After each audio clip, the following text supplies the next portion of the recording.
This is Rich Cambeck for the Infomax network, and we are continuing with part 2 on port security with Dr. Philip Wainwright.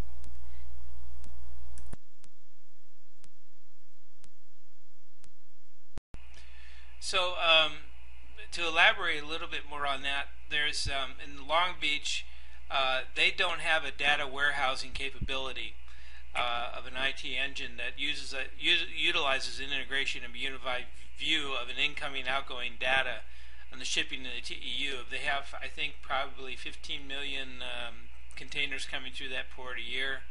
And it's a just-in-time economy system because of the vulnerability there of 44% of the import that comes in there to the U.S. For California especially, if the port was shut down, we would only survive for 3 days of provisions. But the one thing I've noticed in your system is you have what's called Enterprise Information Integration, which is real-time operational reporting on time-sensitive activities and data movement. Could you elaborate on that a little bit? Well, fundamental to that is cooperation of all the users of the port.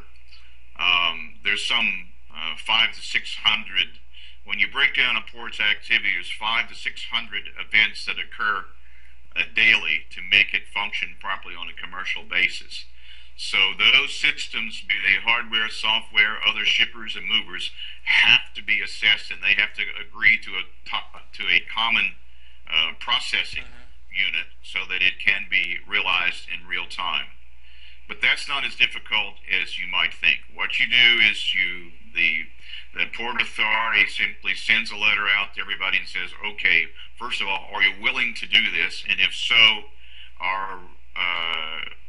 to participate in our port, which will cause more efficiency and safety as you use our port, are you going to participate in this program where you either opt in or opt out to participate in this enterprise agreement that we have? And you're going to find that 90+% will opt in. They're going to say, what's it cost us? And we're going to tell them the good news is it's not going to cost you anything. You'll have better information as to what you're doing on our port and its efficiencies, and it's going to be for free because the system itself will generate activities that will pay for it, and everybody's got the best of both worlds. You have better information as a shipper and a user of the Port Authority can better handle you and make your cargo move more efficiently, both in and out, and it's not going to cost you anything because for the overall greater good, everybody wins. There you go. Well, understanding that there's approximately 4,500 separate sources of commercial intelligence and intermodal data that's created for TEUs that arrive at any port in the USA, that equates to about 17 million TEUs times 4,500 potential data packets, which works out to about 7.65 billion separate entities per annum of information. So you do have to be able to have the capabilities of handling quite a database. It would seem to me. You certainly do, and if you're going to be online, then that's your cable and fiber optics. So in order to have anything close to a smart port, that has to be fundamental, because if you don't have the data pipe to process those issues and the bits of information, they're really known as packets, as you mentioned earlier, you're never going to get to the end of the ball of string, and it's not going to be very, very helpful for you because your vulnerabilities are going to be too great. There are solutions. There are computer farms and others online, and also have redundant systems we can satellite link, as well as other systems which we will keep confidential. They have virtual computer networks that are available in the United States. And Southern California alone has 17 such data vaults that are available, highest security with almost unlimited capability, that more than we would ever use it, even if we turned all our ports on at the same time. That data is stored in the virtual vaults, and it's immediately retrievable in real time, virtual reality. And so the functionality is already in place and has been provided not by the government but by private enterprise. We need only to utilize and access that system. This is what Sparta Matrix also does as one of its core functions. Not only do we provide the other system aspects, but we provide that core vaulting of information so that we give as close to real time as we can. Now, real time. Let me just define that term in really layman's terms.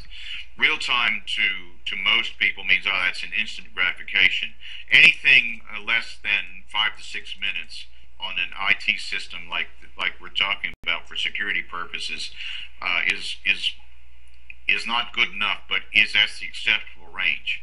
Most of the systems that will function that are related to damage mitigation and information retrieval is simply a matter of seconds. If you can imagine the same sort of response that you get when you Google any kind of issue you want to, that's the same kind of response you're going to get from those big, huge, humongous data vaults and servers. They're going to give you in a matter of seconds millions of pieces of information. Maybe not billions. That may take another 3 or 4 seconds longer, but certainly good enough, especially as opposed to now where there's no really real-time information available. They're having to make decisions based on historical data and a very good guesstimate and estimate as to what may happen. At the end of the day, it's going to be a human decision, and we want to arm those humans with as much real-time data as we can based on the historicals as well as assessment of the current conditions in place and how they interact. That's where that's what becomes a smart port. That's where you're at safety security for our dock workers as well as those people that participate. Never mind any potential contaminants that may be in that cargo or on board those ships that may be residual and you not even detect until later. So the key, Rich, in summarizing is we have the data vaults that are available to process all that information you mentioned earlier, billions of packets of information all stored in more than one location. You've got triple redundancy. It's immediately recallable, just as if any of us online go and have a virtual, when we Google, that information comes up in a specific set of documents that are already what we call protocols. They're already arranged for a specific port based on historical information. So that's very, very reliable data. Good enough. Well, that's what we get down to, the single version of truth, as you call it. Yes. And or the acronym power of choice. And proactively managed and remain safe and commercially efficient system. Exactly. Very good. Okay. Well, thank you, Phil, for that explanation. We appreciate it. All right. Thank you, Rich, for the opportunity to explain ourselves. Okay. Thank you. Okay. Take care. Take care. Bye.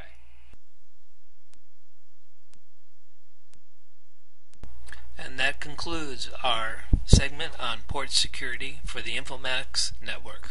This is Rich Camback.